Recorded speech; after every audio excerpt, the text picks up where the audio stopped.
All attendees are in listen-only mode. Welcome to CAF Warbird Tube, a show where we talk about warbirds, history, World War II, flying, and much, much more. We're glad that you could join us this evening. This Warbird Tube webinar is brought to you by the world's largest flying museum, the Commemorative Air Force. This nonprofit membership organization has preserved and flown historic aircraft for more than 65 years. If you'd like to be a part of the Commemorative Air Force, we'd love to have you join and become a member and help us support our mission to educate, inspire, and honor through flight and living history experiences. You can support the organization through donations, as I said, by membership or by volunteering your time and talents at one of our units that are located all around the country and, in fact, around the world. Visit commemorativeairforce.org to find out more information.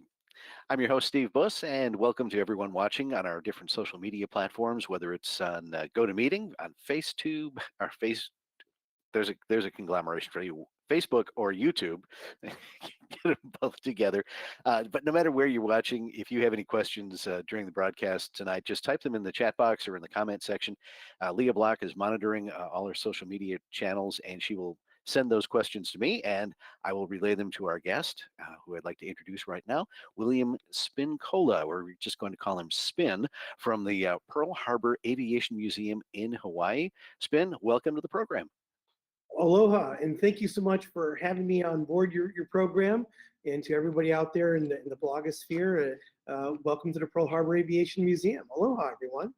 Great. Well, we're going to talk about the museum in just a moment, but first, tell us a little bit about you. How did you get involved in the museum and in aviation? I have a very circuitous, colorful background. I'm a retired Air Force lieutenant colonel. I'm a graduate of the Command General Staff College and the Air War College. I have undergraduate degrees in history and a master's degree in history. I have many hours as a private pilot.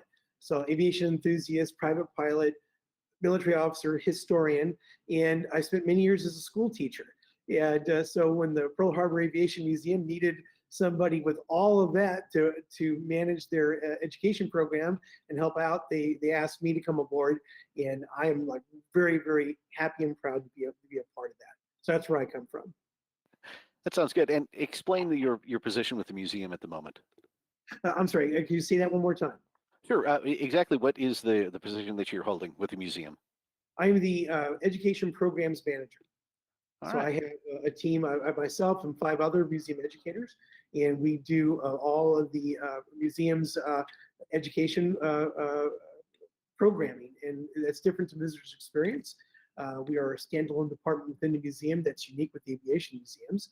We basically get students from the Department of Education, state of Hawaii, to include private schools, everything from kindergarten through 12th grade. We even have a program for keikis, for preschool students. We have smaller programs for them.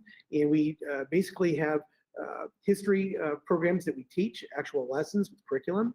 And we have an aviation or aeronautics-based STEM program that we teach right here in our Aviation Learning Center.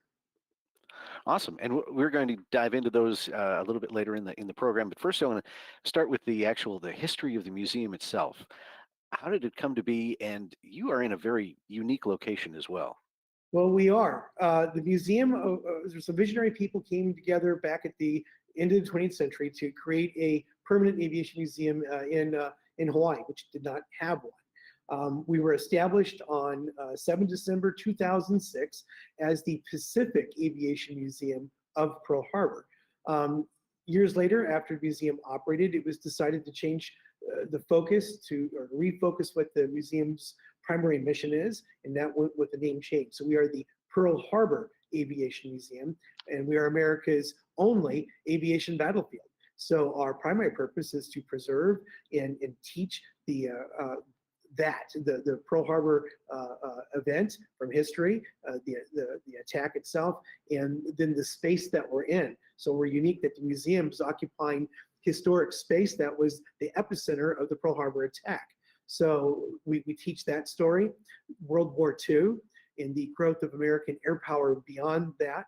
And then, of course, on STEM aeronautics side, then we teach aviation STEM. But that's the museum. We have some 47 aircraft exhibits, aircraft, and many other exhibits. And then the space itself is very unique. I'm not sure if can the folks see that image that's up there right now. They should be. Yep.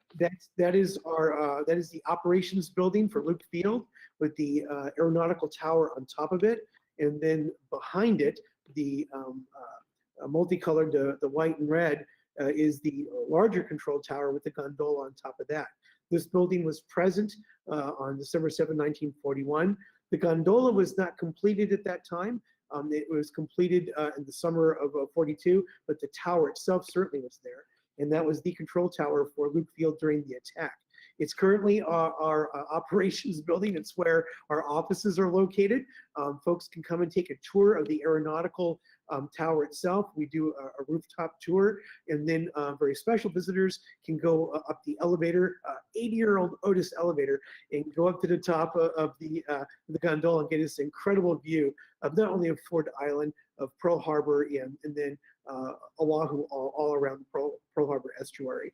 And then, of course, I should say that, of course, our museum is located on historic Ford Island at Luke Field in the middle of Pearl Harbor. So we are an island on an island.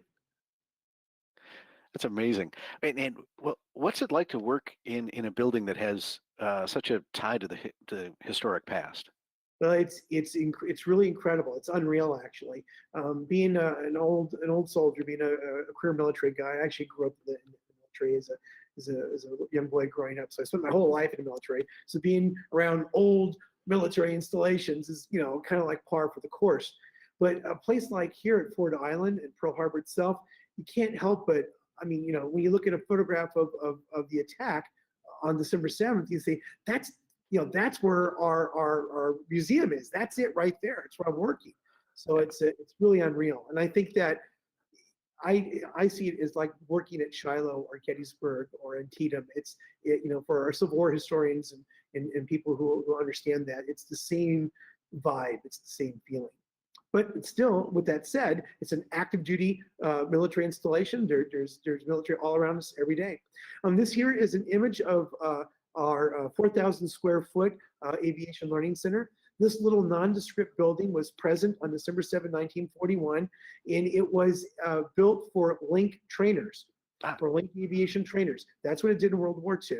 The building, even though it was on the historic register for buildings, it fell into disrepair.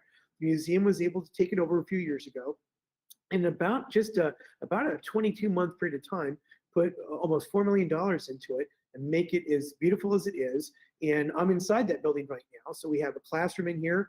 We have a Cessna 150 aircraft, and we have Redbird simulators with Lockheed Martin software, where our students learn. And then we have a whole aviation learning laboratory.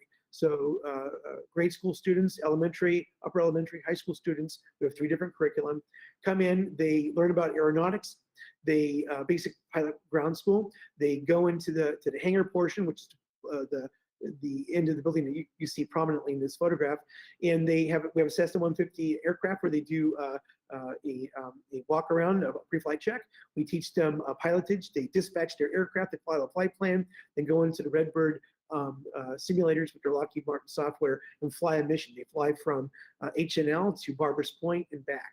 And it's pretty incredible. And the software, again, this is what we as general aviation pilots, we would use this simulator to train in. This is not a entertainment. It's not a toy. It's not a attraction type simulator. It is a aviation flight simulator in the truest sense. Well, and it's interesting. Some 80 years later, if this building was used for Link trainers, that was the Redbird simulator of its day in the 40s. I have to think that the people who built the building, and the building was, we have photographs from the Japanese side of the attack that shows this building under construction. And we know from our Navy records that 6 weeks of the attack, the building was complete and functional. You can see behind me like a flying buttress. It's that way throughout the whole building. The windows behind me, that's real, that's original. So we couldn't change the exterior of the building. The interior has been modernized for our purposes, but the building itself is incredibly historic. And just to think that the sailors and the naval personnel who train here, those Link trainers, I think they'd be proud that we're teaching a new generation of pilots today, or future pilots, we hope. It's incredible. What are we looking at here? Well, this is from our operations building looking Okay. toward the museum itself. You see our C-47 aircraft, our Guinea Bird. She was built in Long Beach, California back in, I think it was 1941. It was actually when she was built. And that was an active Air Force aircraft until the 1980s. Came out of Alaska here to Hawaii. And so it's been restored to look like it's a World War II Goonie Bird, obviously. And it's sitting in our parking lot, and it greets our visitors. To the left, that building, you see that's Hangar 37, and beyond, you see Hangar 79. Both these structures were here on December 7th, and both buildings, all three buildings in this photograph have scars from the air raid itself. Between the two hangars, you can see some of our display aircraft. You see a pavilion that houses a memorabilia from the Bob Hope family and talks about his USO tours. And we're really proud to have that at the museum as well. The hangar at the far end, you see that's still a Navy hangar that you're training in. And then beyond that to the left would be Hangar 6, and that would actually be the epicenter of the attack. Hangar 6 was PBY and other amphibians. It was a machine shop for them. And there was PBY aircraft parked all around it. There's still today, there's big ramps to go into the bay from there. And that was the first ordnance to fall on December 7th, took place in that on that building. And so that's, again, this battle space we're in. This is the aviation battlefield. The concrete sidewalks have scraping marks from the attack, and the buildings are pocked with damage as well. You mentioned the fact that this complex is actually part of an active military base. How do visitors access the museum itself? Excellent. If you do not have a DoD ID card of some kind, if you're not active military reserve or retired and have your military ID access, what you would have to do is go to the USS Arizona Memorial and board the shuttle bus that runs all visitors over to Ford Island. And this is how you would access the USS Missouri, which is docked on Ford Island at Battleship Cove, exactly where USS Oklahoma was on December 7th.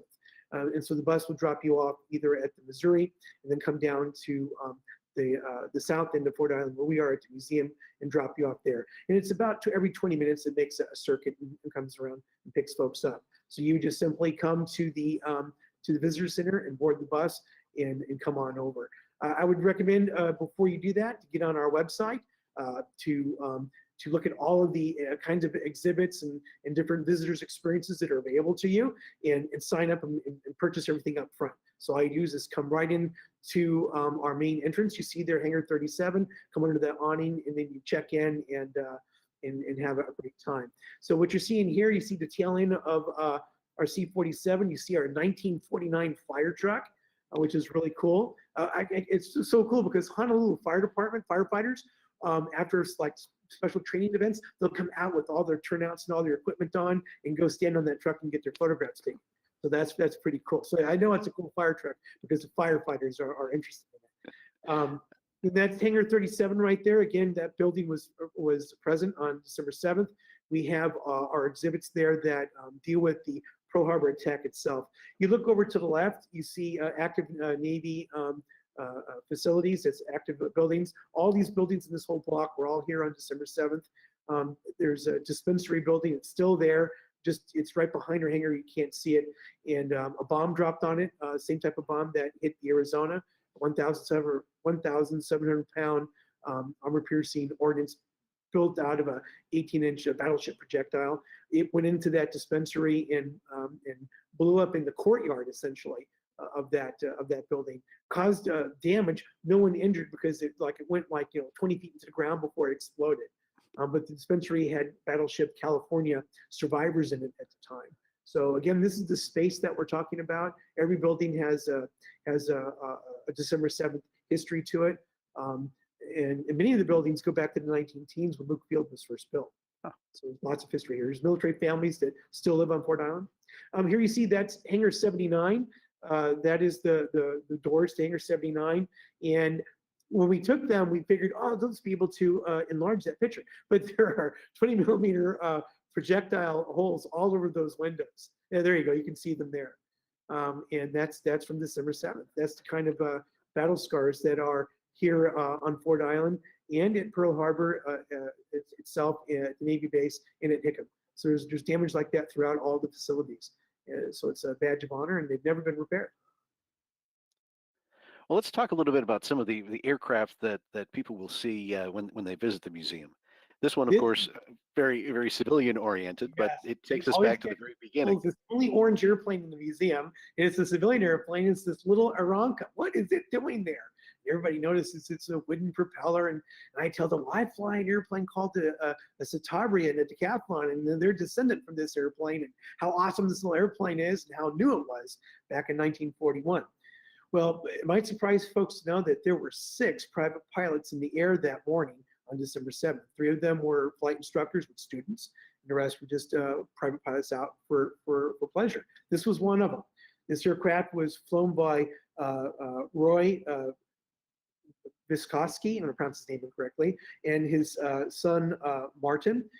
Roy later would become a legislator in the territorial government. He was a lawyer. So there was a father and a son in this airplane, and they flew right into the tail end of the first wave of attack. They flew back out over the ocean to south of Dillingham Field to get away from what was going on. Ran out of fuel. They had to come back in just as the second wave attack came over. Got out of their airplane, hid in the bushes next to the ramp.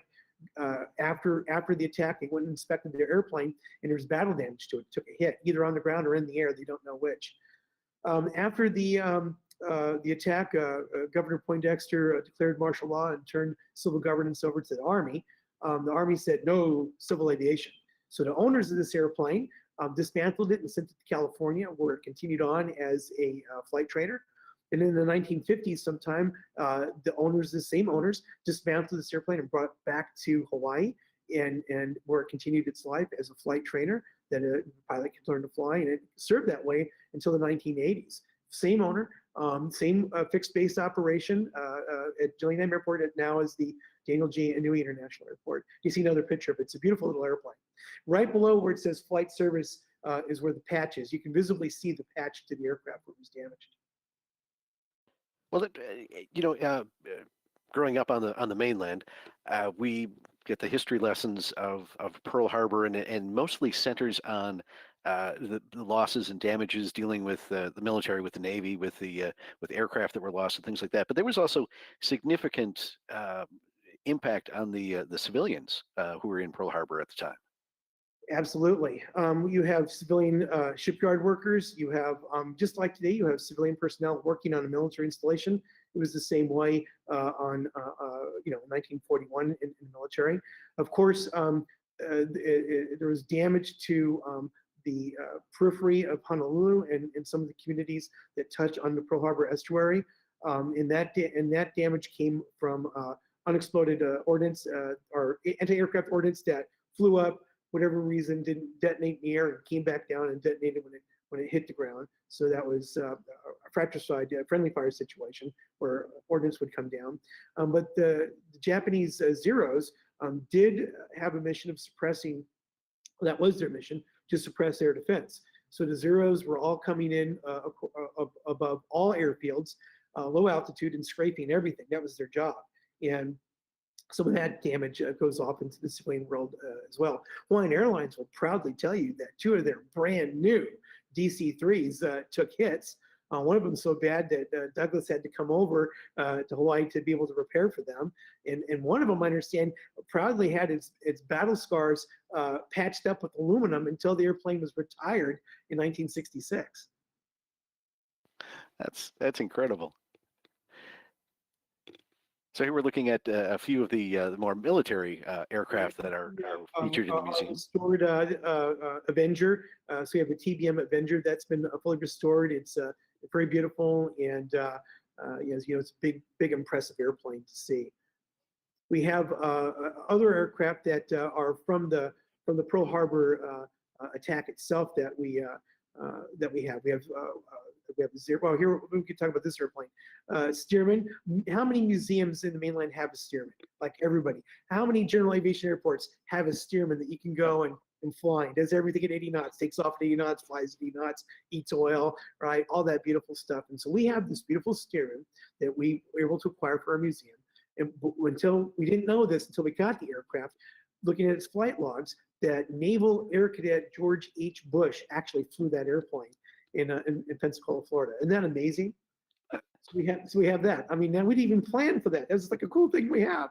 So we have this Stearman, this primary trainer from World War II that the future president of the United States flew. That's pretty cool.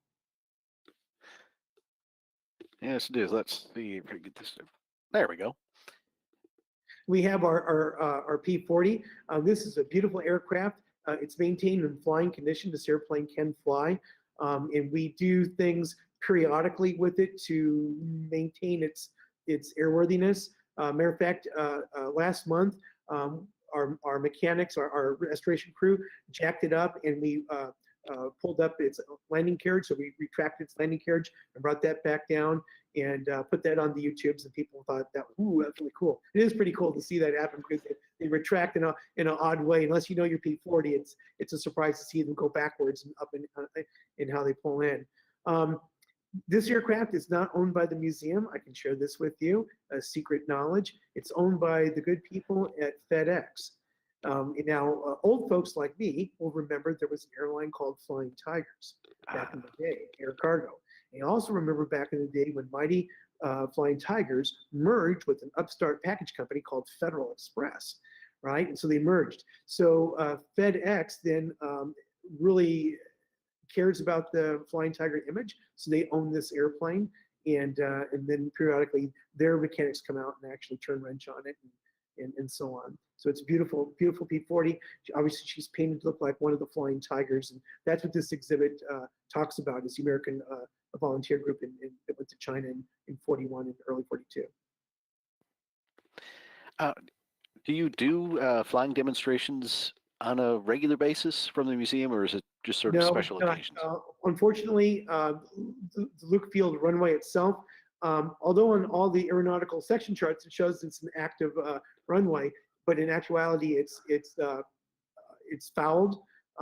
The Navy stopped maintaining it in the 1990s, and after sequestering in 2013, nature kind of took over. So the asphalt runway is there. It was always an asphalt runway, so we have grass growing up to the asphalt. It would have to take a Red Bull, Air Force Red Bull team to come in to clear it out for expeditionary operations.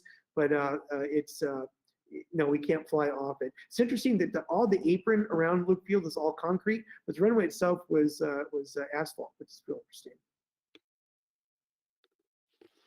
Our B-25B, a beautiful aircraft, and she's in an exhibit to represent the Doolittle raid of 1942. Matter of fact, she is painted to look like Lieutenant Larson's aircraft of ruptured duck. And in this aircraft, she does not fly, but the restoration is so awesome. It looks like she does. And then we tell the story about the Doolittle raid, and that's what this exhibit's about here. So again, it actually is a B-25B. I understand that she was in pieces, and we had to reassemble her, and so the restoration folks out there, I think, would be proud of how the aircraft looks. This is one of our pride and joys, as if they're not all the aircraft are. This is a Douglas SBD Dauntless dive bomber, of course. You look at her spinner, and you can tell that she is an early model of the SBD Dauntless. In fact, this is a very, very rare bird. She is a reconnaissance variant. So she's a bomber, and she's also a recon bird. There is a little door right under where that where the meatball and star is located. There's a little door that opens into a compartment where there's a rear-facing aperture where your camera goes in this compartment, and you can secure it, so it can go over and take either post-strike or pre-strike reconnaissance. Here she is with her dive brakes extended. Now, this aircraft, we know from her Navy Bureau number, was actually on Luke Field on December 7th, 1941. So this aircraft was actually here on this December 7th attack.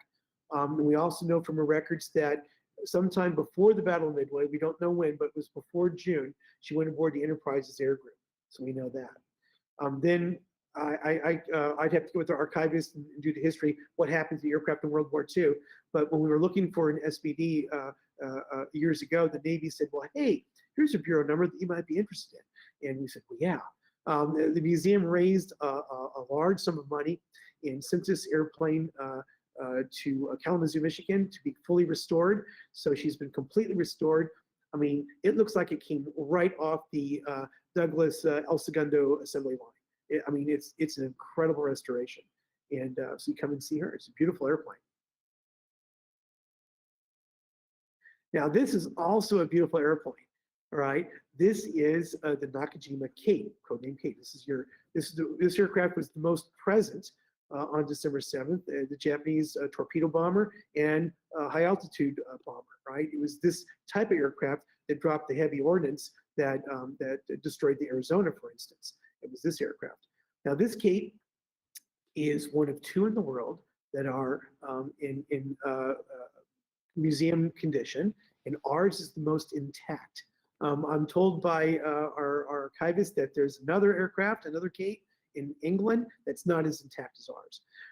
I know, and this one's not, we have the other wingtip and we have the engine cowling. So there's more restorations is doing more to this airplane, but it's just incredible to see a Kate, you know, so it's, and that's, and then we talked story about what this aircraft's mission was and how, you know, how the torpedo bombing mission took place in the, of course, high altitude bombers. You know, something folks might be interested to know that for the high altitude bombing that destroyed the Arizona, these aircraft were in a formation of 6, in a V formation at 10,000 feet to drop their 1,700-pound bombs. So it took 6 aircraft to get at 10,000 feet to get one piece of ordnance on target, and it had to be at that altitude to get terminal velocity to be able to penetrate the armor. So, you know, in the same, we could talk about the same rigor that the pilots had to use to train to drop the torpedoes, right? The modification to the aerial torpedo and the training that the pilots did to be able to drop the torpedo so it wouldn't porpoise or sink deep, and then the modifications to torpedo so it wouldn't sink or porpoise and so on. And then if you see the space, and you can, when you go into the control tower and look at the channel, you can see the space between the shipyard and Battleship Row where these airplanes had to drop down, get, you know, 10, 20 feet off the deck to drop the torpedo, then you know, then pull up out of their attack to get over the target, get over the battleship before the torpedo hit. Incredible flying. So when you actually see the battle space, and you know, see an aircraft like this, it's like, wow. You know, impressive flying, the skills that were involved, and then just the drama of the moment. Right. Do you know the history of this Kate, where it was recovered from? I believe it was recovered out of the Philippines, and I do not know when or by who, but I can find out and let you guys know. All right. And another incredible beauty. Now that's not a mock-up. That's an actual A6M Zero. That's a real Mitsubishi Zero. She was built in 1942, so a year after the attack, but she is the same mark, model, and subtype as the Zeros that were here on the attack. She was a jungle find during sometime during 43. She went off a runway in the Solomon Islands. The Japanese, for reasons known only to them, abandoned the aircraft in place, and then the jungle took over and reclaimed the aircraft. Discovered in the 1960s, recovered in the early 1970s, brought back to the United States by some entrepreneuring, adventuresome individuals. Many years restoration. It was anywhere between 8 to 12 year restoration. Everything on the airplane is original except its brakes and so it's the brakes. Oh, and the engine. Of course, the engine. The Nakajima engines do not exist, so it has a Pratt & Whitney of the same power envelope, so the airplane's performance will be the same. In the 1980s and 90s, this airplane performed at air shows in the United States, and then came to us in the 2000s. So she came to us as a flying airplane, and it flew, and it completely restored. It's beautiful, and she has that the Imperial Navy gray paint job, which is what the fighter groups on December 7th, how they were painted. And just think about this, you know, dozens of these aircraft scraping and you know, doing suppression over all the airfields here on Oahu. So again, that was quite a sight. And of Hey, course, Mark. probably one of the more famous aircraft that is part of your collection. That's the B-17. B-17 Swamp Ghost. This airplane was lost. It was on a bombing mission over Rabaul. For weather, they couldn't make their primary. They went for their secondary target. Were jumped by Zeros and were shot up over the appanage of the aircraft. There's 20 millimeter and 7 millimeter holes all over the place. They could not return to base. Ran out of fuel, so they made an emergency landing. What they thought was a grassy knoll, but it turned out to be a swamp. There was a whole adventure of them getting down. They tried to get their 12-man raft ready to go. So when they got, in this area, they'd have their raft ready to go. Slipstream blew it out the waist window, and so there's all kinds of things happened to this crew. They landed. Airplane broke up. They all got out of the airplane safely and survived the war. But the aircraft was abandoned and was noted by aviators in the years after the war. They're the ones who called it the Swamp Ghost. They'd fly over it in the area. And then it was recovered and brought to California and then brought to us. And it is as found. It's not been restored. The wings, the props are bent, the wings are cracked. There's battle damage to it. So it's not been restored at all. Its paint is original paint, which is just incredible. And our restoration folks are coming up with a plan to really give this B-17 some glory. I believe the plan is to build a platform to resemble that bog and have it sit in that bog how it was found. But that's the plan going forward. But visitors can come and see this aircraft as she is, and it's just incredible to see the paint, from 80 years ago. And just think that, wow, you see the bent props, you see the wings cracked. It's like, oh my, what those crews were like, what it was like to fly in combat 80 years ago in this kind of aircraft, knowing that the pilot and crew were men in their teens or early 20s and be able to do this. And then to be able to restore, to recover the airplane and bring it here for us to see, that's a neat story too.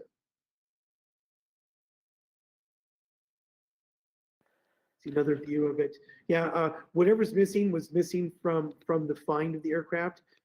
There's been no modification to it. See a B-17, even one busted up like this up close, it's pretty neat. And she's an early model. I believe she's a D model built either in 40 or 41. So no ball turret. Right. Amazing airplane. Spin, we've got a couple of folks that are sending in some questions, and one of them is probably some people who maybe didn't catch the very beginning. But could you just tell us again your background in aviation? Because they're saying you're so excited and enthusiastic about airplanes. You must be an airplane guy. I am. I'm an old general aviation pilot. I'm an old lieutenant colonel from the Air Force. I have undergraduate degree in history and graduate degrees in history. I'm a Command General Staff College graduate and Air War College graduate. I taught history, philosophy, geography, and theology in school, Catholic schools for many years. And I've always been interested in aviation my whole life. And I'm just really proud to be able to be here with the museum and continue on in the education department. So I'm the manager of the education team here at the Pearl Harbor Aviation Museum. And we teach elementary and high school students about Pearl Harbor, about the attack, about World War II, aviation, growth of American air power. And as I said before, the battle space, the Ford Island itself and the buildings that we actually have. Well, let's talk a little bit about the education outreach programming that you have. Let's get into the nuts and bolts of kind of, the different programs you have. But overarching, what's the philosophy of the museum? I mean, why do you feel like it's important to reach out to young people and not only teach them history, but also educate them about aviation? It's an excellent question. First part, military history. When I was a little boy growing up, I grew up in a Navy family. Dad was a career sailor. And my brother was an Army veteran. My uncle was a World War II veteran in the Army. When I was growing up, even when I was in high school, if you met a 50-year-old, he or she was a World War II veteran, right? Everybody had a parent or a sibling that was a veteran. That was not an unusual thing. Now, when I teach as a school teacher, I'm the only veteran that these students have ever met. And so we, and then if you're talking about World War II, well, that was 80 years ago. So if you're 20 years old, 80 years ago, that generation, my mom and dad's generation, is passing from our time in space, right? So teaching the military history of it, the Pearl Harbor history of it, to keep it alive and real for generations today. That's why we teach history. It's very important. The World War II battle space, the Pearl Harbor event, it's like Gettysburg, it's like Yorktown. It's a thing you read about in history, but to be able to go and walk it and to be there, that's a completely different experience altogether, and just adds the tactile, being able to smell the building, to be walking in it, to see it. It just you can't a book, a video, a movie, can't duplicate that. So that's the history side of it. To remember the valor of those who had courage, and to remember the infamy, so it's not repeated. The classical reasons for knowing history. On aviation, wow. Well, on a practical sense, like with the Aviation Learning Center, where we try to get students excited about the aviation enterprise, being a pilot, being an aviation mechanic or a technician, being a meteorologist, being in the FAA, being an aeronautical engineer, on and on and on.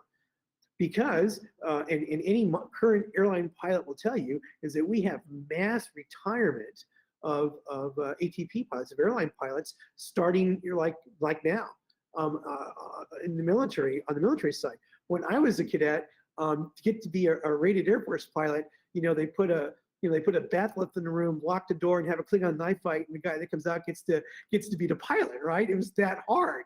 They were looking for reasons to discriminate, to, oh no, your eyes are not good enough, and this or whatever, right? Not now, right? The Air Force and the Navy and the Marine Corps and the Coast Guard, our armed forces need pilots, need young men and women to volunteer to go to flight training.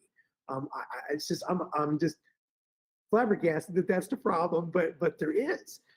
There's this huge problem with it. Then on the commercial side is airline pilots. Then GA, it's like the average age of a general aviation pilot in the United States is like 60 or something like that, right? I'm sure the AOAP guys will square me away on that, but everyone gets the picture. It's like we need to have new folks, new young men and women coming into the aviation enterprise at all levels. So we want to get people fired up and excited about that. To be a military pilot, to be a commercial pilot, or just a general aviation pilot. How fun is that? And then on the mechanic side, to be a mechanic, great careers to be made in aviation mechanics and being a technician, engine techs, right? E&P mechanic. And then aeronautical engineer. Again, when I was growing up, if you weren't a history major like me because you liked history, well, you were an aeronautical engineer. What else would you want to be, right? But it's hard to get young folk, I guess, interested in that excitement, that let's go to the moon, what's next, higher, faster, further. That might not be with the current generations for all kinds of reasons we can talk about. So we like to foster that, get young people excited about it.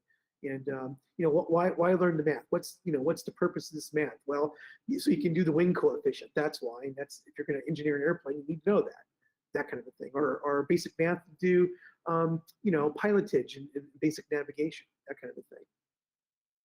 Just try to bring that excitement to young people, make them see that there's a bigger world, right? And to be interested in learning their whole life.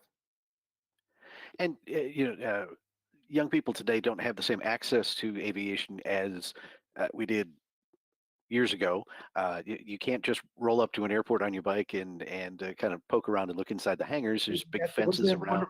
Wasn't that a wonderful childhood? Yeah. Yeah. Or even be able to go to the airport, even the big airport, and go watch airplanes all day. Yeah, that's true. Even, it sounds silly, but even being able to take grandma and grandpa to the gate and watch them get on the airplane when they go home. We can't do that anymore. So it being like this sterile thing. And then also, for students to know that not only here in Hawaii, but on the mainland, that these endeavors to be an aeronautical engineer, to be an air traffic control person in the FAA, these jobs are right here in Hawaii. They're not some mainland thing. And they have access to it. And unlike when I was growing up, there is wonderful scholarships out there to be able to pay for flight training or an aeronautical engineering training. There's scholarship monies out there for students to partake in and be a part of. And then again, on the military side, gosh, go fly one of these new F-22s or F-35s. How awesome! Or C-17. Oh my gosh, how exciting that would be, right?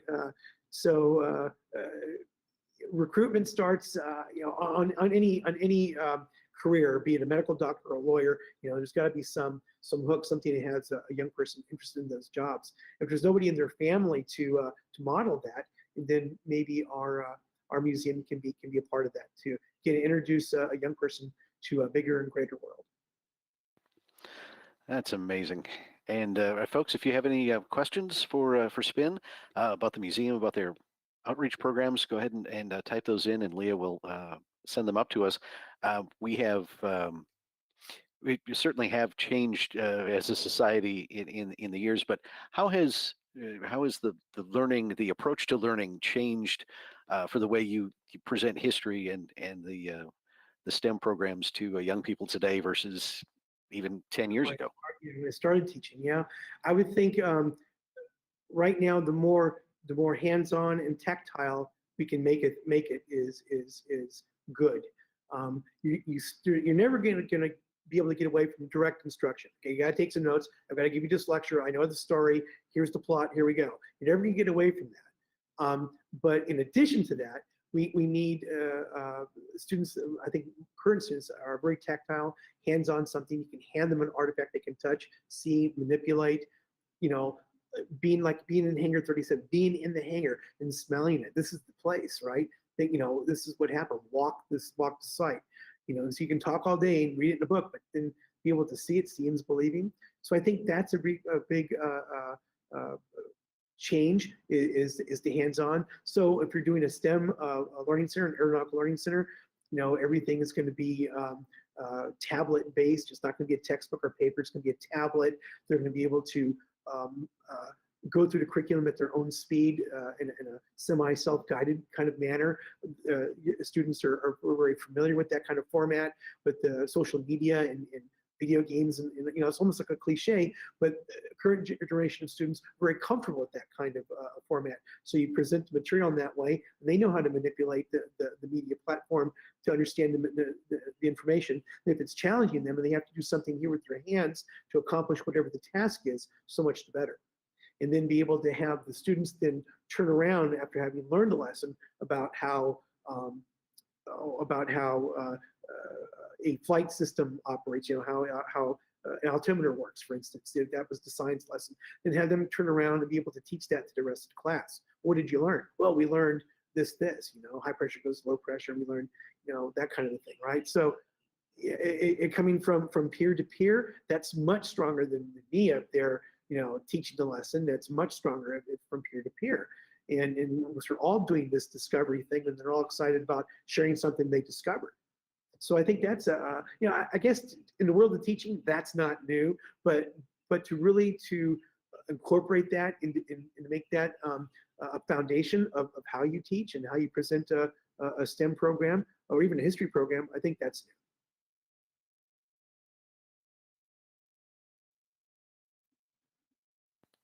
All right, we have a, let's see, there we go. And we had a question from the audience here from Dale. He's wondering about the bullet holes in the hangar window. So I went back to that picture. Have you done anything special to treat the glass or preserve the glass so it doesn't deteriorate any further than what we're already seeing? That's an excellent question, and there's nothing you can do to it because it's a catch-22 because it's a protected item. It has to be as it is. So nothing can be done to it. As an artifact, you would pollute what it is. What we do have though is a separate pane of that glass that's mounted in a truss, if you will, that's maybe 8 feet, 10 feet tall, so a visitor can see it and be more close to it. I mean, these doors are incredible doors. They're incredibly heavy, but just you can with one hand you can push them and move them open. How these hangar doors were set up. That's 20 millimeter and 7 millimeter rounds. Historians always argue, oh, that's friendly fire too. That's 50 caliber that's going through there, and so on. maybe, but what would our guys be shooting our building for? I don't know. That'd be kind of odd. It's like I don't know. But it could be. I won't argue the point. But the battle damage is there, and no special preservation is taken other than to prevent the building from going under. I mean, our presence in the building keeps the rust off. We're doing this project called Raise the Roof, where on that very building we're raising thousands of dollars to repair the roof. We had a Kona storm a few months ago. It rained inside. We had to move aircraft out. So we're on our own as a museum to be able to preserve this. They're historical sites. The Navy says you're doing a great job, but there's no love there. There's no joy comes to us with funding. The defense budget came out, none for us. Okay, so we're a museum. We're a .org. We are a museum like any other, and so we have to raise funding. So this Raise the Roof program will help protect that building and keep it for another 80 years. Awesome. Jump back to the Swamp Ghost, and one of our Flying Fortress fans points out that it is indeed an E model. Right. Yeah, and that it actually had the remote turret where the ball turret eventually would be on the later That's right. models. So And yeah. the waist gunner positions are butt to butt. They're not offset. Right. Let's see. So, from your experience, do the people in Hawaii, especially those who were around during World War II, or maybe the next generation beyond that, do they feel somewhat different about the way they view World War II than we might hear on the mainland, considering that this was one of the very few spots in the United States, and not even the United States at that time, that was attacked? I would say that the answer is yes, and it starts on the mainland. A Californian is going to, from those times, is going to have a different experience than somebody who is in the Mid-Atlantic, right? So California had blackouts and over 100,000, Japanese Americans interned, and I mean, so that effect, that experience can be different than somebody in the Mid-Atlantic who maybe experienced U-boats sinking ships off the Texas coast or Louisiana coast. Now, with that said, here in Hawaii, it was even more so. So Hawaii wasn't like, for folks in Hawaii, the war wasn't overseas. The war was here. This was a theater of war, and the war started here. So yes, I think so. There was martial law that was declared here in Hawaii, and just as COVID restrictions went on maybe longer than some people thought they should have, well, martial law went on longer than some people thought it had. Certainly, the Supreme Court. And that's a whole controversial issue. I don't mean to make light of it, but that's a real issue, and it's a concern for people that were alive then, and for historians or for people today. That's a legacy of that. I mean, we can show photographs of all these wonderful beaches and places that we think of as being beautiful and safe here in Hawaii, America's paradise, and then we have anti-tank barricades and concertina wire and battle emplacements. There was a for real invasion threat for months after the attack. The Japanese came back and bombed Hawaii, Pearl Harbor a second time, and we all know that with the float planes off the submarines, and then of course in the flying boats that came over, so on. So yeah, I think people that were here definitely have a different take on it. For them, the war was here. It wasn't a long ways thing. Cannot express enough the how World War II changed for better and for worse Hawaii, right? After World War II, Hawaii is going to always be different. The tens of thousands, or if not even hundreds of thousands of folks that come through here for military training. Most of the training took place on outer islands on Maui. We're putting together an exhibit now that's going to talk about the military training on Maui and its effect on Maui and people's memory of that. And so yeah, it does.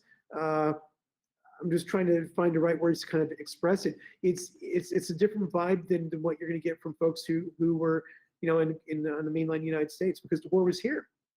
And for a long time, there was a possibility that the combat would be back here. Midway Island's only 1,200 nautical miles northwest here. It's one of the Hawaiian Islands as part of the archipelago itself. So even when you're talking like the Battle of Midway, that's close. That's here. Wake's not that far away. So these places that seem like they're so exotic and so far removed for folks here in Hawaii, they're not. And I think that for Hawaii in the war, what folks here experienced is what I think mainland folks would experience in the Cold War, where it's like the oceans really can't protect you. They can be the road that the threat comes on to come to get you, but you're really not that protected. Vigilance is important. So all those lessons I think folks here lived. Of course, they had, just like in the mainland, there was rationing during the war here. And there were blackouts, even more so. There were, there was no civil aviation. Hawaiian Airlines was taken over by the Army Air Forces and ran, how they were told to run. Inter-island steamers were all confiscated by the Navy. So even commerce between the islands was limited and controlled. So it affected people in a personal way, without a doubt. Even beyond being in the military, right? Just Right. personal. It was a huge effect. Are there we've seen some of the airplanes in the collection. Are there other aircraft that are on display, or are there other artifacts of interest that you'd like to mention? There are. We have over 47 different aircraft and many different kinds of artifacts on display. We have ordnance that was that was found after the attack that we can show. Just on the aircraft side, going back to that, we have some interesting modern aircraft. We have a really nice collection of rotor wing aircraft from the Navy, from the Army, from the Marine Corps, all contemporary aircraft that, I grew up thinking, well, that's a CH-53. Well, that's but it's an early model 53. It's an antique, So there's that. And there's early Cobra. We also have some neat helicopters. We have aircraft from the Vietnam era. We have a beautiful F-4 Phantom that's been restored in F-4C, an F-105F. Been restored, an F-111 that came to us from the Royal Australian Air Force, and it's beautiful. It looks great. We have a Blue Angel aircraft. We have an F-18 that was flying with the team, I believe, just around 2019 before they went to their new aircraft. And so we have that with us, and that's really neat to see. We have an honest to goodness MiG-15, and we have an honest to goodness MiG-21, which is pretty exciting. And again, for my age, seeing MiGs in Hawaii, it's like, wow, that's incredible.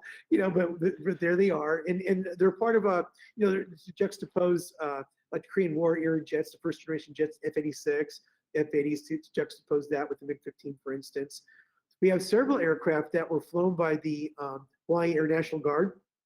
They've been fully restored. A beautiful F-102 that looks like it could still be on alert somewhere. It's really nice. So the aircraft that we do have that's more modern, most of them have a Pacific Rim flavor or connection of why we have them, which is pretty interesting.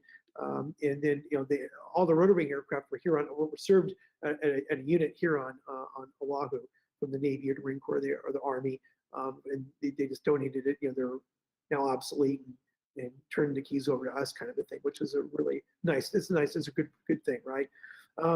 We have an F-104 Starfighter that back in the 1960s the Air Force used at recruiting events and lent to Hollywood for movies. So I'm told that it appeared in several episodes of I Dream of Jeannie. So that's pretty cool. If you're an old guy, you remember that TV show. That's a pretty neat thing. So we have some oddities, some interesting things like that, which are pretty unique. We have, I'm trying to think anything that would be extra special. We have,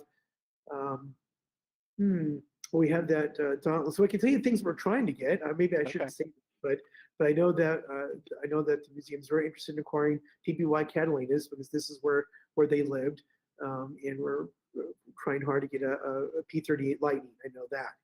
I don't know where we are and all that, but I know those are things that we're very interested in. Good.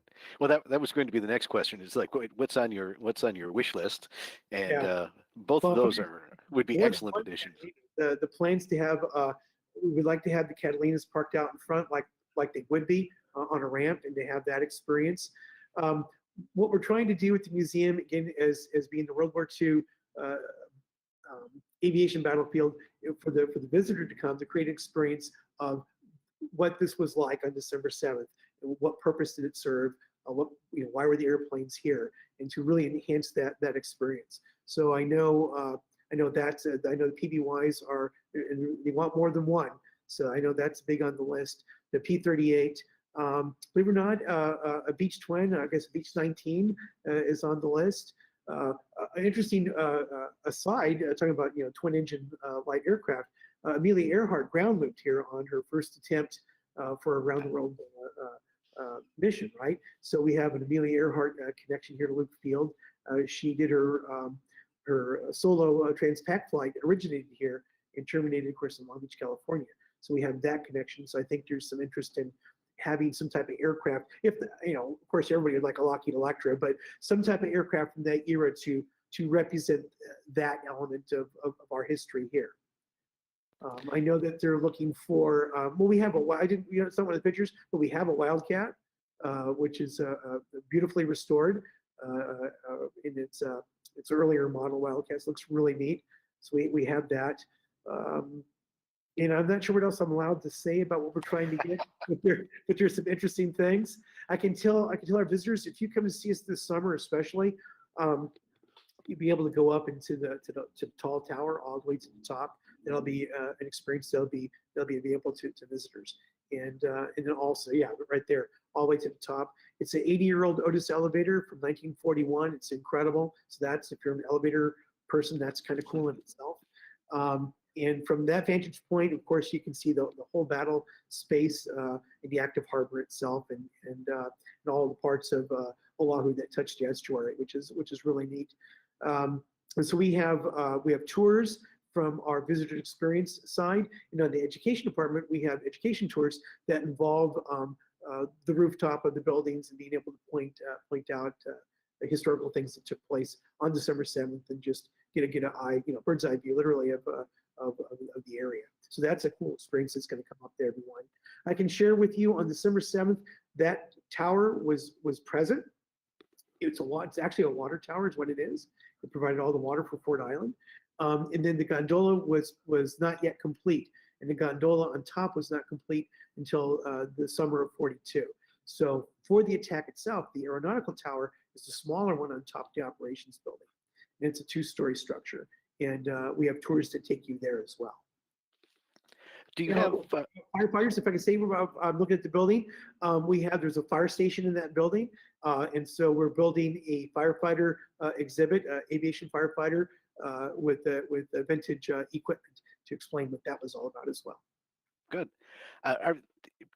Similar. You had mentioned some of the similarities between this battle space and like Gettysburg. Do you do walking tours of the space to give people a sense of where all the parts and pieces were and how they all interact? The answer is no, we can't, because it's an active military installation. Navy security concerns would prohibit that. So we're not allowed to do that. But if you were active duty military, ID card, reservist, a retired person, then you would have access, because all around Fort Island, there is a walking tour. There is a built pathway with follow the footstep, little markers, and nice historical markers along the way. So someone with the DoD access can go on the Fort Island walking tour. Matter of fact, our whole education team did that just a few weeks ago, or one early morning. Got up as the sun came up. It was beautiful. Saw turtles out in the bay, and everything was pretty. I didn't expect that. There's turtles hanging out in Pearl Harbor, which is pretty cool. Yeah, and it takes you all around. You'll be able to see the Utah, which is on the other side of the island. You can see that in other historical military things, and some Hawaiian cultural things as well. So that's worthwhile. It's about a 4.1 mile walk, and so that would be available to a military or military retired. But as a museum, we can't offer that. That's not, Navy security would not allow that for us.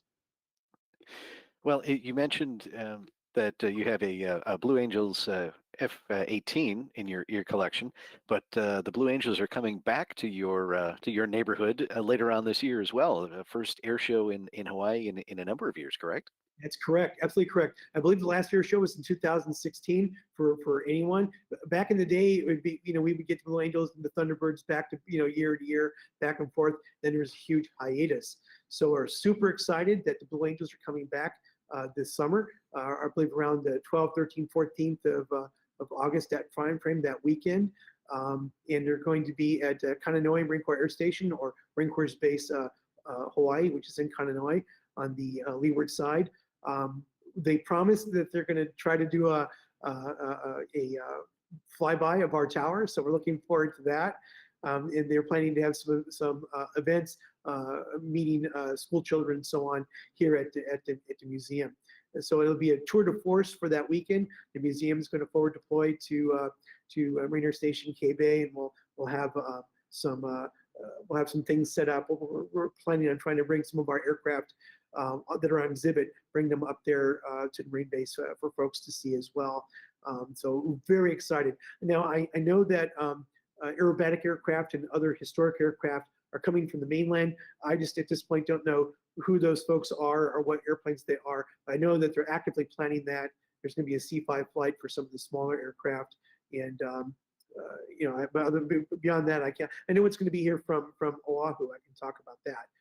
So we're going to have the C-17s are going to do a demonstration. They're going to corkscrew in and land short and then back up, and all sorts of cool C-17 stuff. And we have a local DC-6 freighter. She's part airliner, part freighter, combine, and that aircraft will be there. So F-22. So all the local military aircraft will be there for folks to see. But I know they're planning from the mainland some really neat things. It's a big deal for us, right?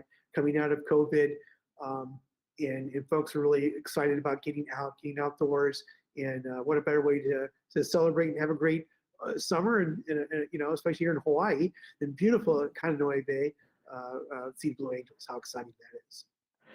As if you needed another reason to plan a trip to Hawaii, right? That's right. That's right. Well, Spin, we're just about out of time tonight. Any final thoughts before we sign off? Well, I want to thank you all at CAF for thinking of us here at the Pearl Harbor Aviation Museum, and allowing me to come on your interwebs here to talk story with you. I really appreciate that. I'm real proud of what we do here at the museum. I'm proud of my team and everyone here at the museum. They work hard to preserve what we have. And I know that there's museums all across the United States, aviation museums, that are been in the same situation that we've been in as well. So I wish everyone, Godspeed, and we'll see you at the airport. See you out flying. Sounds good. And if folks want to find out more about the museum, details on how to visit, different procedures and things, what's your website? Pearl Harbor Aviation Museum.org. We all the visitors' experiences there, to include even a link to take you to the education side. There's a lot to offer. The website will do a much better job than I can trying to explain it. So come and see that, and make your plans when you do. We're a small museum. Everybody hears about the Missouri. There's 4 Iowa battleships. You can see those guys anywhere. Come and visit us at or when you do see the Missouri, remember us. We're right down the road. Make sure and come and see us too. And we look forward to seeing everybody to come see us this spring or this summer.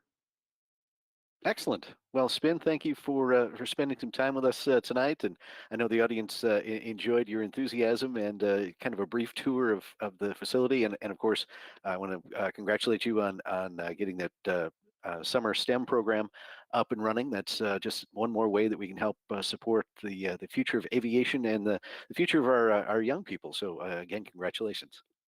Thank you guys so much, and I hope to come and visit your museum as well. We look forward to that as well. Sounds good. And thank you, everyone, for joining us tonight for our webinar. We do these every Wednesday night, 7 o'clock Central Time. If you would do us a favor, hit the like or subscribe button, and that'll help keep you up to date on the upcoming events that we have on Warbird Tube. And speaking of upcoming events, if there's a topic you'd like us to tackle or aircraft you'd like us to talk about, just drop Leah Block a note at media@cafhq.org, and we'll see if we can book that guest for you. Again, thanks to Spin for being with us from Hawaii, and for all of you for joining us. I'm Steve Buss for the Commemorative Air Force. Have a great night. Mahalo, everyone. God bless.